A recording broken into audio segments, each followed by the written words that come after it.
Oi, doutor Tiago. Oi, Jaqueline. Oi, Carol. Oi, Renata.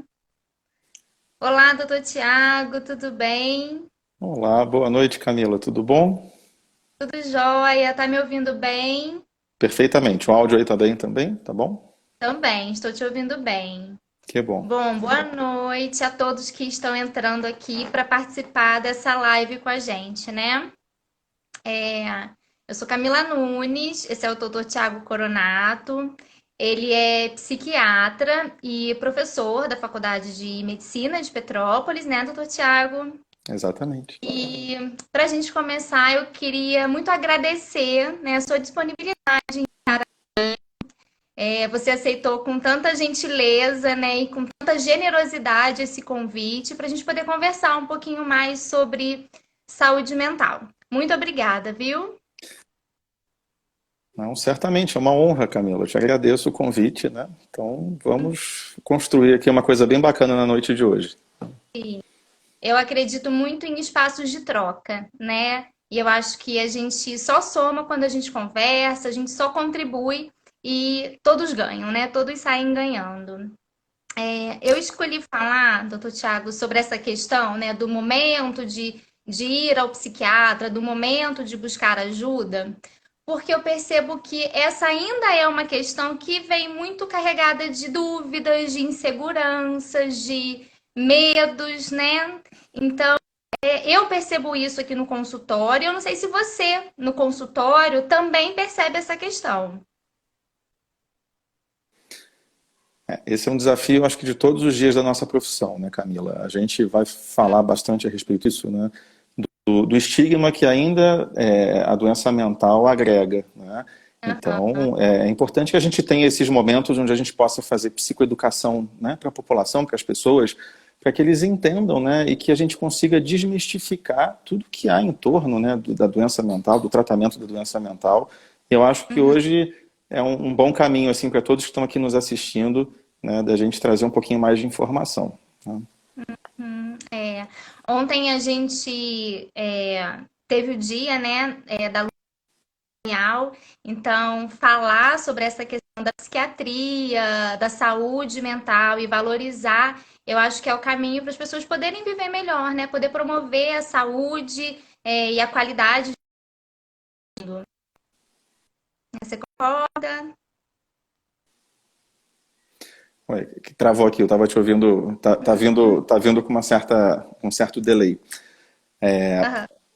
Eu acho assim, e eu espero que as pessoas entendam nesse nosso diálogo de hoje, né, o quanto que a gente tem várias instâncias de sofrimento, né, e talvez as pessoas, o desafio é que muitas pessoas que não passam pelo sofrimento da doença mental não conseguem entender o que é que aquele outro indivíduo que está passando por isso sofre. É muito fácil você olhar para um indivíduo com o braço quebrado, por exemplo, e você identificar que ele está passando por um tipo de sofrimento, né? A gente olha na rua e a gente não sabe o que passa nos bastidores da mente e das emoções daquelas pessoas. E existem sofrimentos muito mais profundos do que muitas vezes as dores físicas, né? E é disso que a gente trata, né? É disso, são justamente essas doenças, esses transtornos que são os nossos alvos, né, de tratamento, né? Você identifica assim que tem algum momento, algum sintoma ou algum sinal que pode servir de alerta para essa pessoa buscar ajuda, já que a gente está falando de algo que é tão subjetivo, tão particular, né?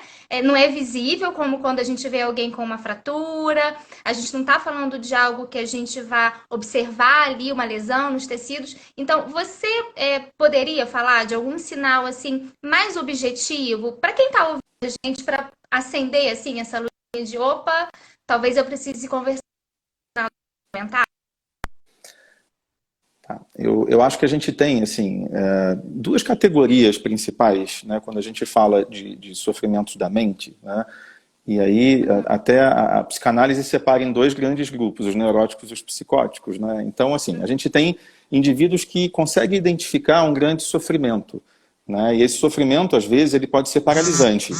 Então, imagina que você começa a chorar muitas vezes em momentos que são inadequados, ou você levanta de manhã e você não encontra mais a motivação para poder viver a sua vida, né? E acho que esse sintoma-chave de algum sofrimento muito grande que envolve, né, algo que está aqui dentro e que está aqui dentro, né? É uma percepção que ela é subjetiva, mas ela é interna, mas ela é perceptível, né? À medida onde isso começa a gerar algum grau de paralisação para as atividades da vida, do cotidiano, dos relacionamentos afetivos, né, familiares ou então amorosos, quando começa a haver, né, uma paralisação, eu acho que isso é uma instância já bastante grave, mas a gente consegue, antes do indivíduo paralisar, né, com que ele perceba que existe um nível de angústia e de sofrimento intenso que Uhum. acaba sendo caracterizado como, né, o transtorno da mente, das emoções e que merece um tratamento.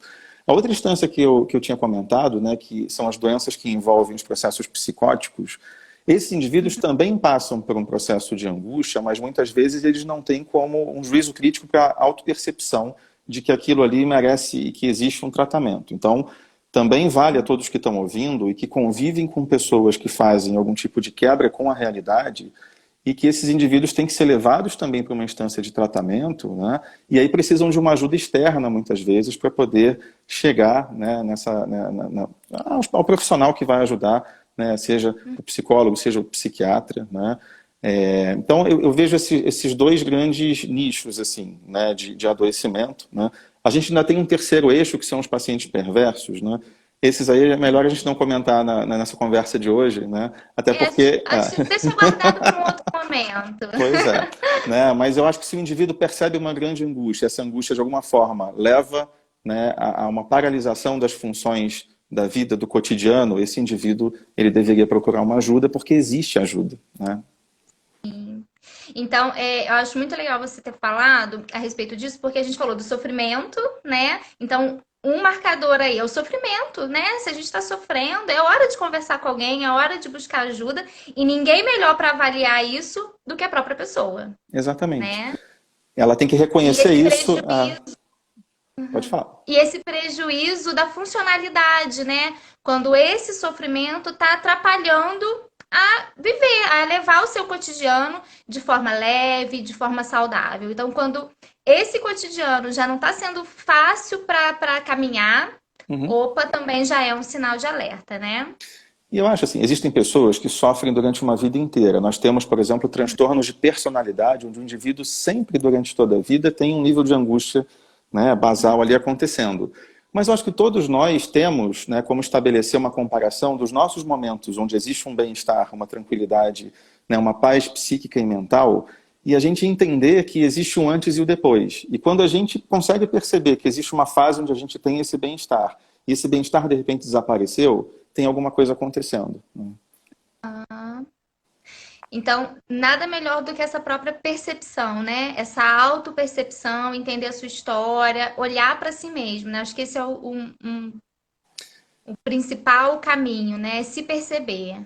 E admitir sem o preconceito, né? Eu acho que muitas pessoas, quando percebem essa instância de adoecimento, elas bloqueiam o entendimento de que isso pode ser uma doença, justamente por causa de um estigma que a gente traz, né, social, assim, de centenas de anos, e que a gente agora está conseguindo desconstruir isso, né? A gente está começando a trazer para uma normalidade que o indivíduo pode tratar tanto o seu corpo, quanto a sua mente, quanto a instância da alma. Muitas pessoas buscam na religião, e é importante esse tripé, né? A parte física, a parte mental e a parte espiritual, né? Então não adianta só buscar a religião, buscar só, né, a parte biológica, né? Tem que buscar essa instância mental também, né? É muito importante. Isso que você falou, né, doutor Tiago, do estigma, né? Entender que a questão do sofrimento psíquico, da saúde mental, não é sinônimo de fraqueza, né? Nem de falta da espiritualidade, né? A espiritualidade ela vai complementar, Uhum. mas que nós podemos sofrer sim também, né, da nossa saúde mental, não só da saúde física. E muitas vezes a gente desconsidera, né? Isso fica de lado ali. E aí cai em todo esse preconceito e esse processo de negação.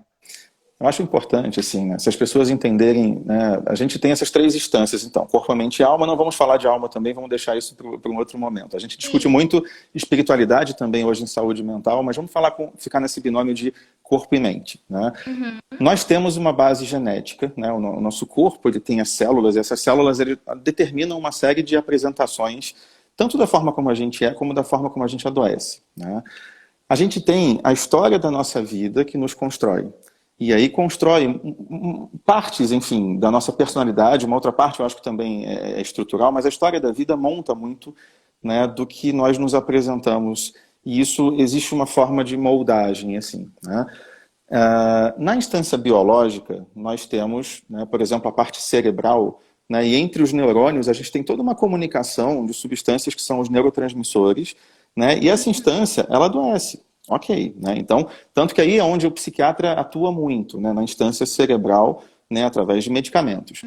Mas nós temos, né, uma instância subjetiva dentro da nossa percepção do dia a dia, mas que já é arduamente estudada durante, né, muitos anos, né, durante muitas décadas, se não séculos, que é a instância mental, né? Nós temos os bastidores desse funcionamento cerebral, né? E existe uma parte consciente, existe uma parte profunda que é inconsciente, e esse funcionamento, que eu gosto muito de usar, né, um paralelo como se fosse num computador, que tem o hardware, que são as peças, e o software, né? Um computador, se o software tiver com defeito, ele não funciona, né? O ser humano, a gente tem que entender que ele também tem uma programação que roda aqui dentro, que são os nossos softwares, e esses programas dão defeito, como se fosse no computador de vocês, ou como se fosse no celular de vocês, onde às vezes um aplicativo dá defeito, né? A nossa instância mental, e que ela funciona, né, numa parte que a gente não acessa, mas e que a nossa emoção ela acaba acessando, né? Nossos sonhos, né, nossos sentimentos, né, a forma Nossos como a gente... esquecimentos. Pois é, exatamente, né? E aí, né, quando a gente começa a ter esses bloqueios assim, nada melhor do que terapia para tentar entender o que a gente está tentando esconder, bloquear, né? Uhum. Que processos traumáticos nós passamos durante a vida que nos obrigam hoje, né, a estar bloqueando parte da nossa memória ou da forma como a gente tenta atuar no nosso dia a dia, né? Então, olha só que bacana, né? A gente tem uma parte física, a gente tem uma parte mental, e se a gente não cuida dessas duas coisas, não dá certo, né?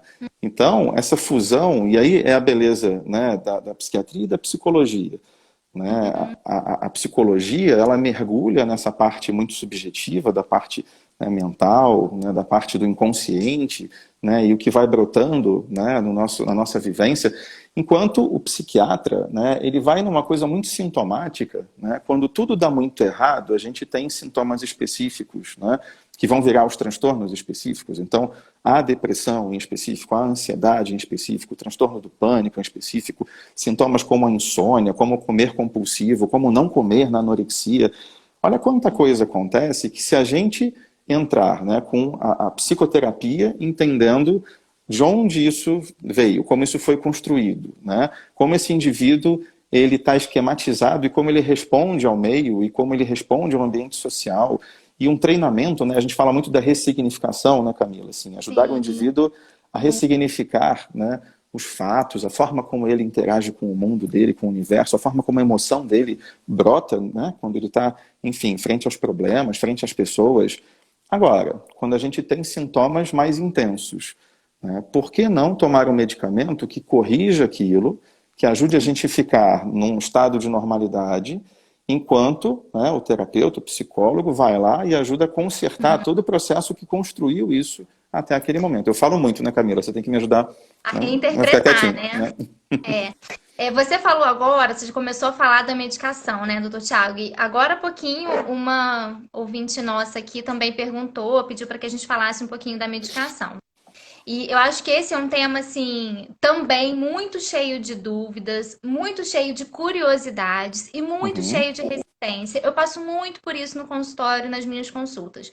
Muitas vezes a pessoa veio à terapia, né? Mas a gente observa um ponto em que a gente precisa do suporte medicamentoso para auxiliar nessa reorganização.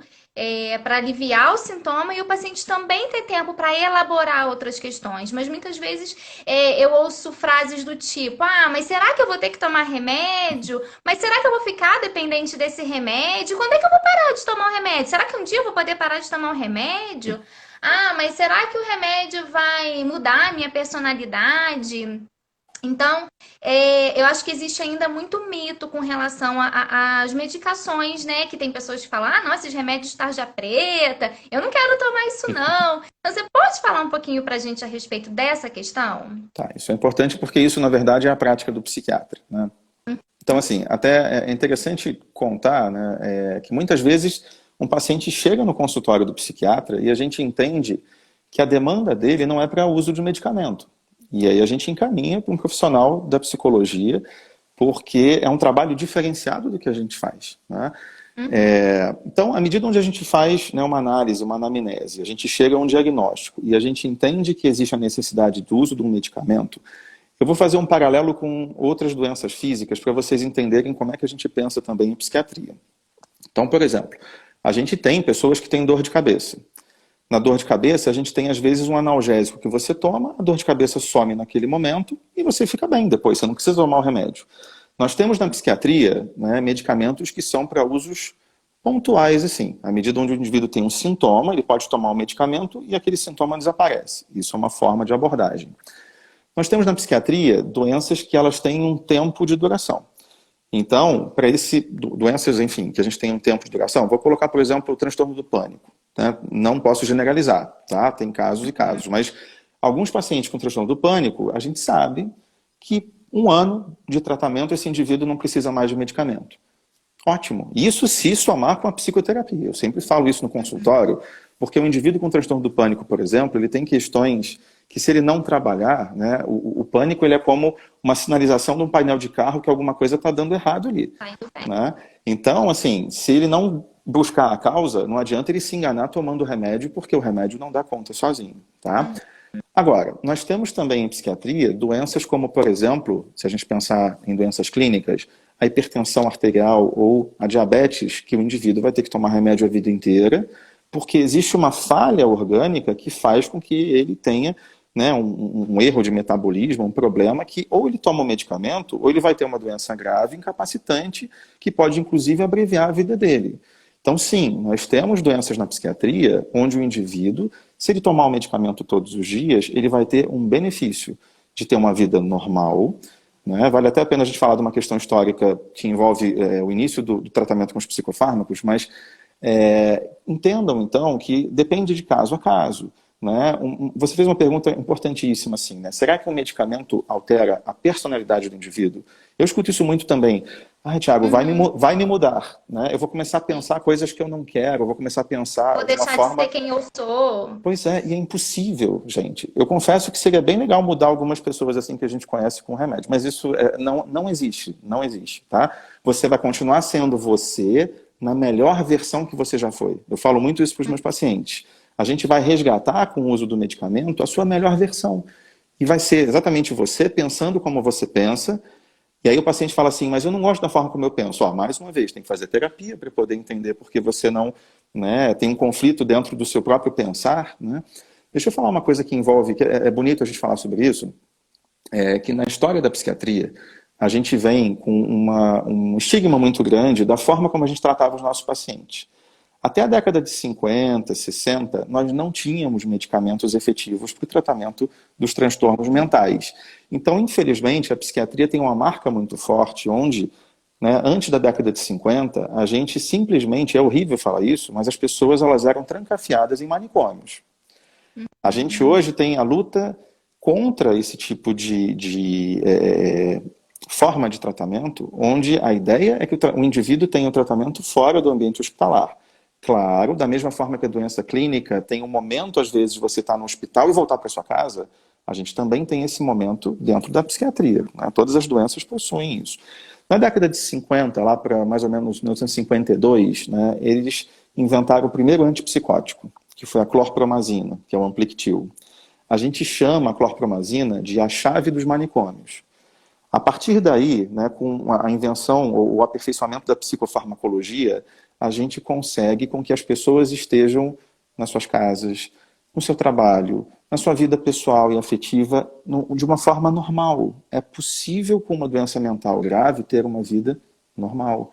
E isso é muito legal de contar para as pessoas, de dizer, né, que o que a gente vê muitas vezes nos filmes, em documentários históricos, né, existe uma demarcação. Assim. Na década de 80 teve uma outra grande marca, com a invenção da fluoxetina, onde o tratamento dos transtornos emocionais passam a ter muito mais qualidade. Hoje você trata um indivíduo com depressão, em 1 mês e meio esse indivíduo está melhor. É muito lindo o processo onde a gente vê. Isso é legal de vocês saberem. A gente também não tem soluções mágicas que de um dia para o outro o indivíduo melhore. Tá? Então as doenças elas têm um tempo de resposta porque o nosso cérebro ele tem uma velocidadezinha de recuperação. Tá? Opa, quase que eu derrubo a câmera aqui. Uma pessoa escreveu aqui, doutor Tiago, justamente a respeito disso, né? De muitas pessoas não buscarem o tratamento pelo medo da dependência à medicação. Ah, tá. A questão de dependência também é bacana da gente comentar, né? Dependência tem um caráter genético. Então, algumas pessoas elas vão ter uma tendência à dependência, mas aí vai ser tanto das substâncias psicoativas como as drogas, quanto de alguns fármacos. Isso é uma questão. Uma outra questão, que eu acho que também envolve muito a psicoterapia, né? Muitas pessoas elas tentam tapar um buraco e esse lugar é tapado com o medicamento. E aí o indivíduo ele acaba se tornando dependente de um fármaco como de tantas outras coisas, como de um relacionamento às vezes patológico, como, enfim. Né? Então, Comer compulsivo, o comer né? compulsivo, pois é, que é uma área sua de atuação, né, Camila? Assim, é interessante, né, o que o sujeito está colocando para tapar algum buraco. Né? Então, a gente tem esse perfil de genético para dependência, a gente tem, às vezes, na história desse indivíduo, construído alguma questão que vai facilitar com que ele se torne dependente, e sim, nós temos medicamentos que têm uma força maior de provocar uma dependência. E aí vem a beleza de você fazer um tratamento rigoroso com um bom profissional. Porque o medicamento colocado da forma certa, na quantidade certa, ele não vai ter essa força de provocar a dependência. Então, à medida onde você segue, né, a prescrição médica da forma como está escrito ali, e tem a chance de debater com o seu psiquiatra, né, algum efeito colateral, alguma sensação estranha, né, a vontade de tomar mais remédio, isso tudo tem que ser modulado, e aí a gente minimiza a chance de causar dependência. Então é bom dizer que existem sim muitos medicamentos que não causam dependência. E quando a gente entende que o indivíduo é um potencial dependente, a gente evita os medicamentos que têm essa força de provocar a dependência. Né? Uma outra questão envolve tolerância dos medicamentos. Existem medicamentos em psiquiatria que depois de um tempo eles perdem efeito. E aí o psiquiatra ajusta a dose, ele troca o medicamento. Mas entendam, gente, não usem medicamentos, nem troquem, nem subam as doses sem que o médico de vocês esteja ciente disso. Tá? A gente tem que participar o tempo inteiro do processo para que a coisa funcione, tá bom? Isso que você está falando, doutor Tiago, eu observo muito, que é esse início do tratamento, né? Então, a pessoa, ela aceita, às vezes, a nossa orientação, a nossa sugestão de buscar o psiquiatra para ter melhores resultados, até mesmo na psicoterapia, para aliviar o sofrimento, para reorganizar esses neurotransmissores que não estão funcionando de forma organizada. Mas muitas vezes esse tratamento é interrompido quando tem algum efeito colateral desagradável. Uma vez eu li uma pesquisa falando sobre o uso do antidepressivo, né? Que eu acho que 80% das pessoas que iniciam o tratamento medicamentoso com antidepressivo precisam fazer ajustes, às vezes trocas devido aos efeitos colaterais. Então, não é um tratamento. A gente está lidando com uma questão muito complexa, que é o funcionamento, né, psíquico. Então, não vai ser tão simples como chegar ao psiquiatra, tomar um remedinho, pronto. Em 15 dias, olha, tá tudo bem, tá tudo ótimo, né? Então, muitas pessoas acabam interrompendo e desistindo do tratamento por isso. Você observa isso também?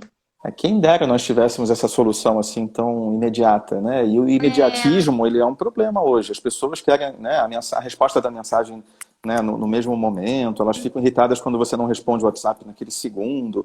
E as pessoas querem o efeito do tratamento, né, de imediato, né? Então, o que todo mundo que estiver aqui ouvindo precisa entender, né? O nosso cérebro é a nossa caixa preta. né? E ela é extremamente fechadinha, assim, a gente tem uma membrana, não é todo medicamento que entra ali. E quando a gente coloca o medicamento dentro do cérebro, ele tem um tempo de regulação, tá? Para ele poder fazer as modificações, né, dentro ali dos neurônios, existe um determinado tempo. A gente começa com doses baixas, que é para você não violentar o cérebro. Imagina você colocar uma dose alta de um psicofármaco, isso gera um efeito colateral e o paciente para de tomar o medicamento corretamente, porque ele passou mal, né? Então, essa paciência, e entendam, né, um transtorno da mente, ele é construído durante meses ou anos ou décadas na vida de um indivíduo. Tenham paciência de que às vezes vão ser precisos alguns meses para a gente conseguir fazer esse ajuste. Coloca uma dose de medicamento, espera um delta T aí de 6 semanas para a gente poder fazer uma reavaliação, ajusta de novo a dose, teve um efeito colateral, a gente volta atrás, troca o medicamento. Hoje a ideia é você achar um medicamento que não cause efeito colateral.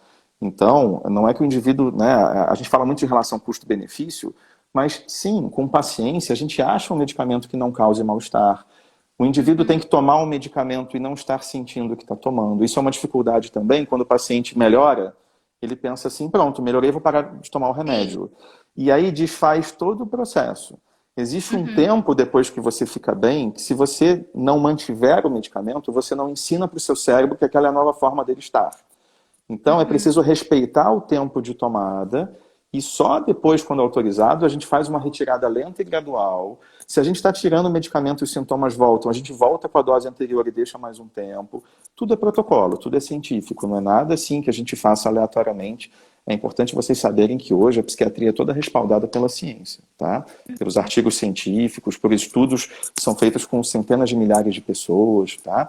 Então entendam que hoje a psiquiatria, né, que já veio de uma tradição muito aleatória, né, quase que mística, a psiquiatria hoje ela é embasada completamente na ciência, tá? Acreditem na ciência, viu?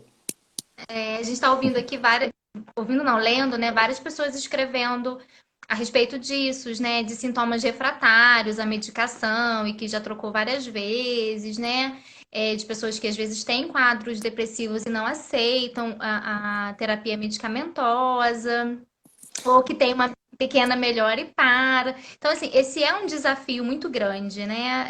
E para mim, aqui no consultório, com a psicoterapia, e acredito que para você também, né? Às vezes o paciente some, quando volta aquele quadro que estava ali, estava brando, às vezes o paciente volta e o quadro já está muito mais sério do que quando o paciente veio há alguns anos e acabou interrompendo o tratamento, né? E aí o tempo de medicação vai ter que ser maior, o tempo de psicoterapia também, para a gente ter uma resposta terapêutica satisfatória.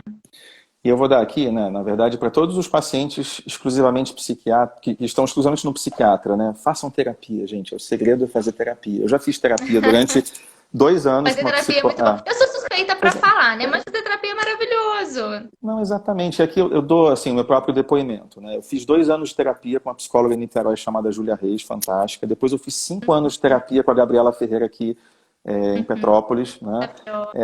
Nesse momento eu tô numa pausa de terapia, doido para voltar para a terapia assim que eu puder, porque o momento onde a gente entende a função da terapia, né, nessa questão da reconstrução, né, que envolve nossas memórias, envolvem as nossas emoções, envolvem as dificuldades que a gente tem todos os dias, né, nas nossas interações.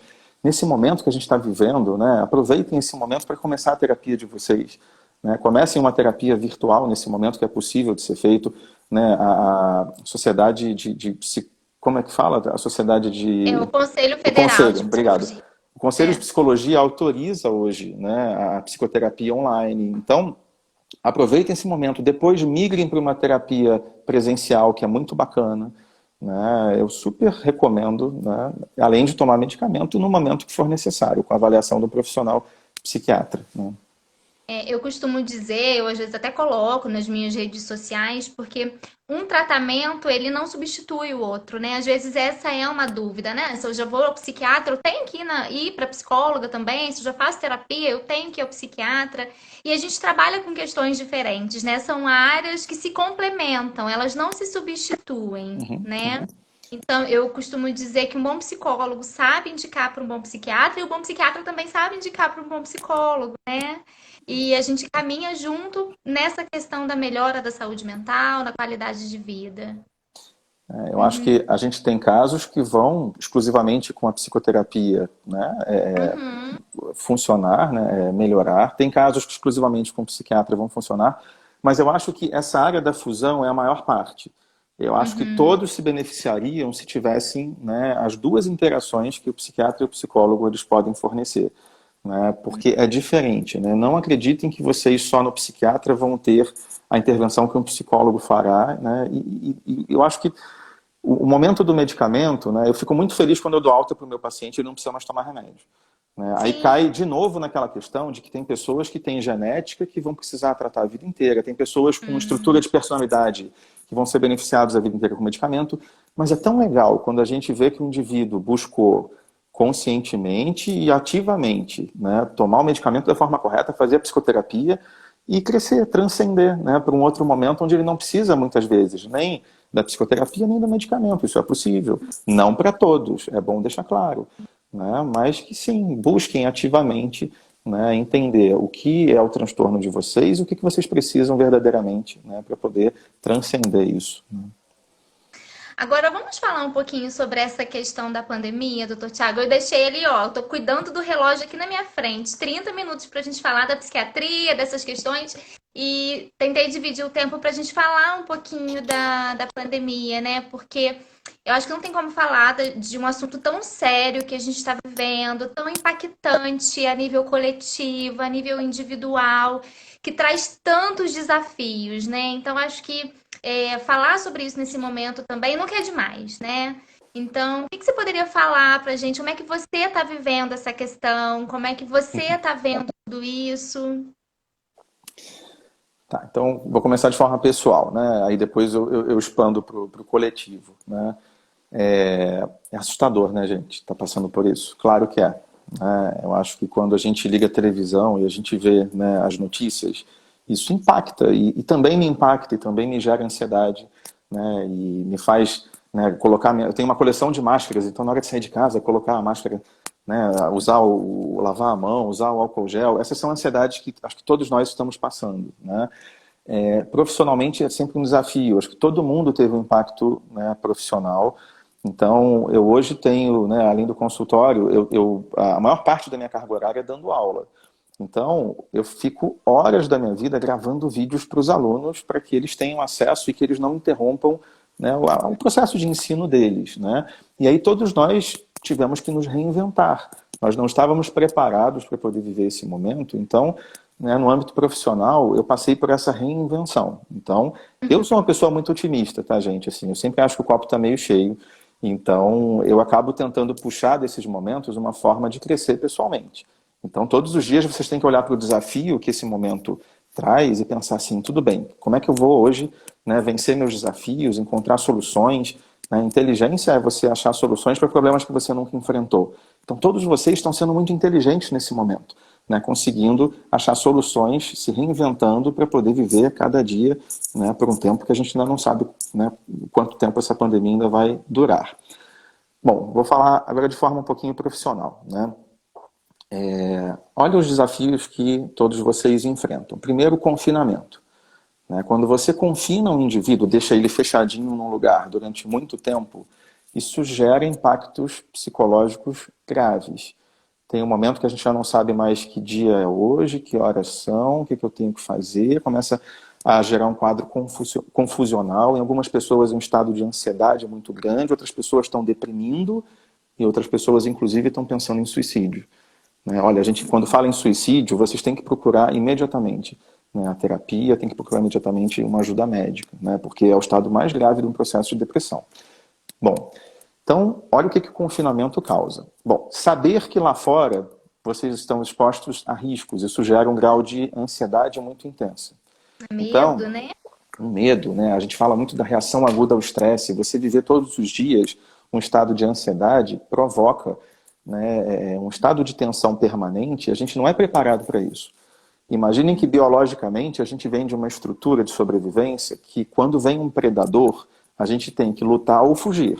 Isso é algo básico na nossa biologia, né? Vem dentro das nossas células, do nosso cérebro, esse mecanismo de sobrevivência.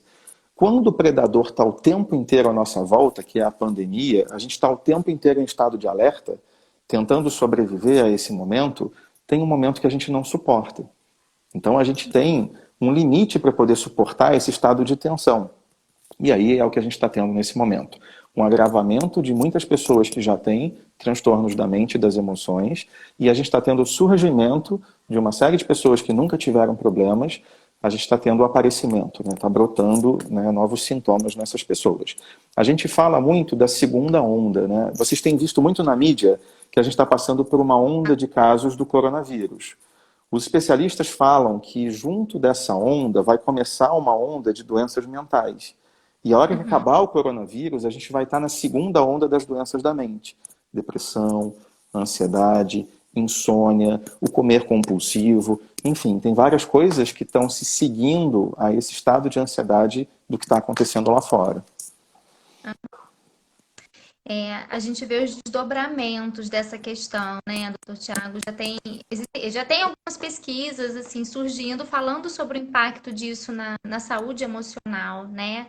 Por isso eu acho que assim, esse espaço que a gente está abrindo hoje, esse debate, esse diálogo, é justamente para a gente levar mais informação e trabalhar com a prevenção, né? Exatamente. Porque a gente não tem como fugir da pandemia, infelizmente. A gente não tem para onde correr dela. A gente vai ter que vivê-la e descobrindo formas de viver da melhor forma possível, da forma menos pior, né? Você falou que é muito otimista, né? Quando você começou a falar da sua vivência na pandemia, né? E esse otimismo, eu não sei se pode ser um otimismo, né? Você está dizendo que eu vou concordar, mas esse é um preditor de saúde emocional muito bom, né? Que é você poder olhar as coisas com esperança, né? Pensando que aquilo vai ser resolvido da melhor forma, mas acima de tudo fazendo a sua parte para que aquilo tenha um final melhor possível, né? Eu acho que o otimismo ele fala muito dessa nossa responsabilidade sobre aquilo ali. A gente não tem responsabilidade sobre a pandemia, né? Mas a gente tem uma enorme responsabilidade no cuidado com a gente, no cuidado com o outro.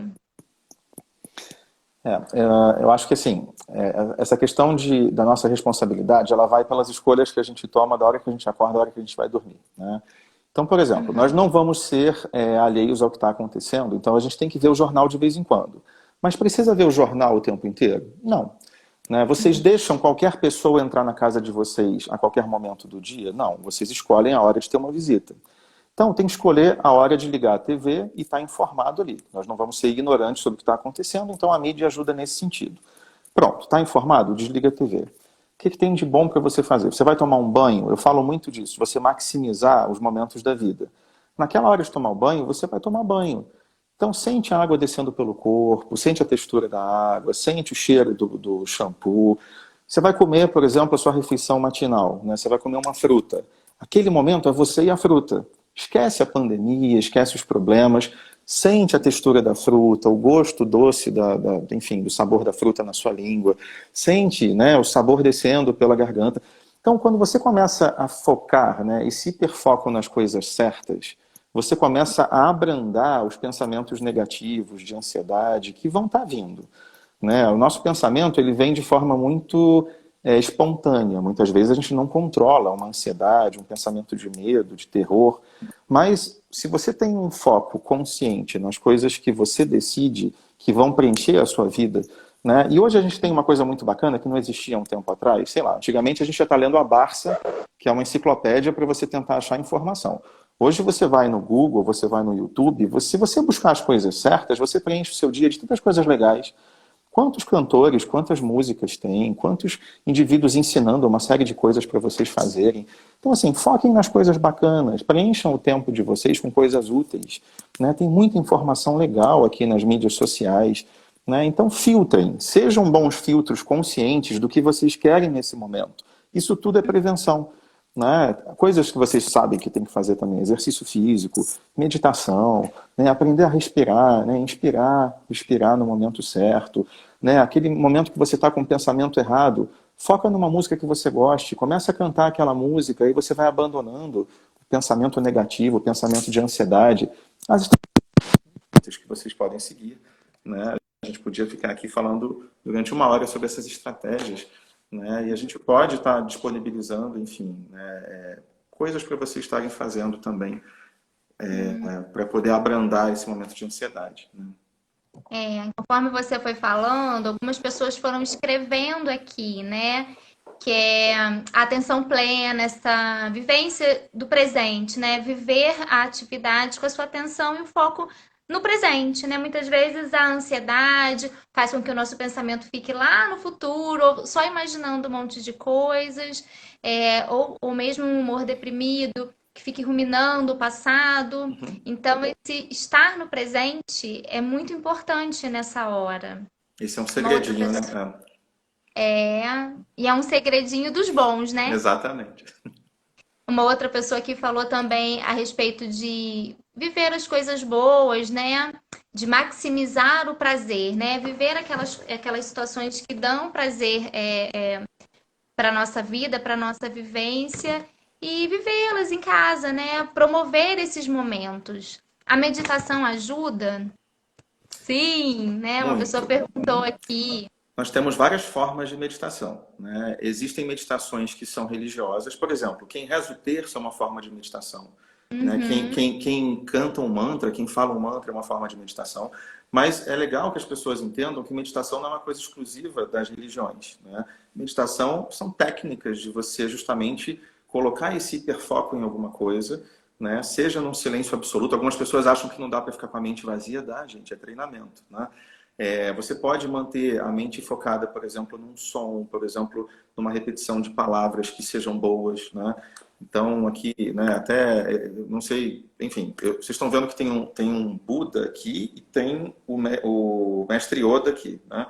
Então, assim, Uhum. até falando um pouco de uma questão budista, né, eu acompanho um centro budista, né, onde o mestre ensina um mantra que é assim: haja paz, haja amor, haja felicidade. Olha que bonito isso. Você pode ficar repetindo isso na sua mente o dia inteiro: haja paz, haja amor, haja felicidade, haja paz, haja amor, haja felicidade. Quando você concentra, né, em 3 palavrinhas, por exemplo, que eu coloquei para vocês aqui, né, você está abrandando os pensamentos negativos e está colocando foco em palavras que te trazem sensações de bem-estar, né? Olha que legal. Tem uma técnica, doutor Tiago, que eu tenho trabalhado muito aqui com os pacientes, que é a autotranquilização, né? O autoapaziguamento. Muitas vezes, para quem tem uma estrutura mais ansiosa, né? Às vezes até um transtorno ansioso, um pensamento mais ansioso, é muito difícil para essa pessoa se acalmar, né? Ela vai entrando ali num looping de pensamentos ansiosos e aquilo vai retroalimentando a ansiedade. Aí essa ansiedade que às vezes era mais subjetiva vai vindo para o corpo, vai tensionando a musculatura e esse autoapaziguamento, né, fala dessa capacidade da gente se conseguir se acalmar, da gente dizer pra gente palavras tranquilizadoras, né? Como você falou de um mantra budista, mas às vezes a gente tem perto da gente alguém que consegue falar assim, nossa, mas tenta relaxar, fica calma, isso não vai acontecer, olha, isso é coisa da sua cabeça, né? Tá dentro aí do que você tá fantasiando, não é a realidade. Mas nem sempre a gente tem alguém, né? E aí, no Uhum. momento como a pandemia, que as famílias estão mais estressadas, é muito importante a gente encontrar dentro da gente essa parte saudável. Eu falo que ninguém é uma coisa só. Ninguém é só ansiedade, ou só depressão, ou só transtorno de personalidade. A gente tem vários pedacinhos, né? Eu falo que a gente é um mosaico. Quando a gente olha de longe, a gente vê o todo, mas quando a gente chega bem de pertinho, a gente vê todas essas partes. Então, ninguém é só transtorno. A gente tem partes saudáveis, mesmo dentro de um quadro de transtorno emocional, de transtorno psíquico, né? E nessa hora é importante a gente fortalecer esse lado. Então, esse autoapaziguamento, né? Algumas pessoas escreveram aqui que têm se sentido muito deprimidas ou tendo crises de ansiedade diariamente. Então, essa é uma técnica que traz resultados muito bons, né? Então, buscar fazer uma meditação, entoar um mantra e buscar essa forma de se acalmar. Assim como a ansiedade, ela tem ali um caminho físico para disparar, né? A gente recebe um estímulo, nosso cérebro entende, reage nessa reação de luta ou fuga, e isso vai se fortalecendo, é importante para a nossa sobrevivência. Eu costumo dizer que a gente também tem a capacidade de treinar o Uhum. relaxamento, né? Exatamente. A gente foi tão, para quem é ansioso, esse treinamento para ansiedade foi ficando tão fortalecido, e foi um treinamento, sem a pessoa perceber, por conta dos pensamentos automáticos. Mas a gente pode também exercitar, né? Eu falo que o cérebro é um músculo. Uhum. A gente não malha, né? Quando a gente quer ficar com músculo forte, aí vai lá, treina. Quando a gente quer exercitar, quer buscar um pensamento saudável e uma forma de vida também mais funcional, mais saudável, a gente pode também exercitar, né? Então não é porque, não, então esse jeito de pensar é mais saudável, pronto, daqui pra frente eu vou pensar assim. Não é, né? A gente precisa treinar. Eu acho que assim, a terapia cognitivo comportamental, que eu acho que até é a base do seu trabalho, né, Camila? Assim, trabalha muito com Sim, essa reprogramação muito. mental, né? É, Então, tem uma frase que eu gosto muito, né? A repetição, a exaustão leva à perfeição. Vou repetir. A repetição, a exaustão leva à perfeição. À medida onde vocês repetem essas estratégias, vocês se reprogramam e sim, o nosso cérebro ele é reprogramável. Você consegue mudar a coisa que está rodando ali no automático, né? Então, assim, eu vou até me corrigir aqui, né? Eu estava lembrando que o mantra que eu ensinei para vocês, tava faltando um pedacinho. Eu vou pedir que vocês todos repitam em voz alta enquanto aqui vocês estão vendo a gente, né? Que olha só que lindo. Haja paz, haja amor, haja saúde, haja prosperidade. Haja paz, haja haja paz, amor, haja amor, haja haja saúde, saúde, haja haja prosperidade. prosperidade. Olha só que legal. Repitam isso, né? Todos os dias da vida de vocês, quando vocês acordarem, quando vocês estiverem em frente a um problema, quando vocês estiverem indo dormir, e assim vocês vão reprogramando a vida de vocês, né? E procurem terapia com a Camila ali, que eu tô vendo que vale a pena, tá vendo? Esse mantra, ele fala muito de você pensar em coisas boas e da gratidão também, né? Existem muitas pesquisas que falam do impacto da gente exercitar a gratidão sobre o nosso funcionamento mental e como isso tem o poder também de reprogramar os nossos neurotransmissores, né? Não é só a medicação que atua a nível neuroquímico, né? A psicoterapia também atua a nível neuroquímico. E existem inúmeros estudos que comprovam isso, né? Você coloca o indivíduo dentro de uma espécie de uma ressonância, assim, né? E aí, ou uma tomografia. E aí você consegue, através do pensamento, ver as áreas que acendem. Né? E dependendo do que acende ali, você consegue entender o que está acontecendo a nível químico. Né? Então, o nosso poder da mente é fantástico. Você consegue mudar a estrutura de dentro do seu cérebro só com o poder do que você está pensando. Muito legal isso. Né? Então, eu coloquei até uma frase, ontem, eu acho, de um vídeo falando, ontem eu fiz um vídeo falando sobre psicóloga para quê, né? Qual é o momento da gente buscar terapia. Hoje a gente está falando sobre esse momento de buscar um acompanhamento psiquiátrico. E eu usei uma frase, né, que fala exatamente sobre isso, que se tudo está na nossa cabeça, a gente tem que parar de ignorar o que acontece nela, né? Porque muitas vezes a gente tende a achar que não, isso vai passar, não é nada disso. Isso é coisa da sua cabeça, pense em outra coisa. Mas é justamente por ser coisa da nossa cabeça que merece a nossa atenção, né? E que frase horrível, né? Quando você está mal e você escuta de alguém assim, isso não é nada não, é falta de força de vontade. Gente, não é. Né? Os transtornos da mente, quando eles realmente estão estabelecidos, eles são mais fortes do que vocês. Então, vocês precisam de uma intervenção técnica do psicólogo e do psiquiatra para vocês, muitas vezes, conseguirem transcender e sair desse estado, né, de adoecimento. Senão, a gente não chamava de doença. Né? Senão, era só todo mundo, né, deixa de ser assim, pronto. Que bom que você me falou. Então, Pronto. pronto. Né? Magicamente, eu estou bem. Né? Eu falo às vezes com os pacientes que eu gostaria de ter uma varinha mágica, sabe? Para acabar com determinadas coisas, né? Mas infelizmente a gente não tem. A gente tem um trabalho, o esforço, a tentativa, e errou e faz de novo, e não deu certo, e a gente tenta por outro caminho, né? Eu vejo como essa constante tentativa de melhora, de viver melhor com você mesmo, como é, o caminho mesmo, né? Não existe uma resposta única, uma solução. Existe o trabalho, existe o empenho, existe o esforço e a tentativa diária de viver melhor. Que bom que as coisas não são simples assim, né? A vida seria muito chata se fosse tudo muito fácil, né? De novo, eu no meu otimismo, assim, né? Eu acho que as dificuldades vêm sempre para a gente poder aprender novos caminhos, para a gente poder se aperfeiçoar, para a gente estar frente aos novos desafios que dão esse sabor para a vida. Se vocês entenderem que os desafios são um sabor diferente para a vida e saberem lidar com isso, vocês vão tendo sempre um sentimento de gratidão para a vida, para o universo, né? Então, assim, aceitem também de bom grado as dificuldades e entendam que são oportunidades para vocês estarem cada vez melhores, né? Uma pessoa perguntou aqui, né? Mas como é que eu faço para me acostumar, né? Como a pessoa vai se acostumar com o sintoma? Eu costumo dizer que é muito difícil a gente se acostumar com o sintoma, né? A gente, quando tem um sintoma, a gente precisa buscar ajuda, tratamento, né? Para ele. E quando a gente está fazendo um tratamento correto, a tendência é esse sintoma diminuir, esse sintoma ceder. E aí, com isso, a pessoa vai aprendendo a lidar com ela para que esse sintoma não venha mais. É, essa linha, eu acho que ela é muito tênue, né? Do que eu tenho que me acostumar e o que eu tenho que buscar ajuda e não me acostumar na minha vida.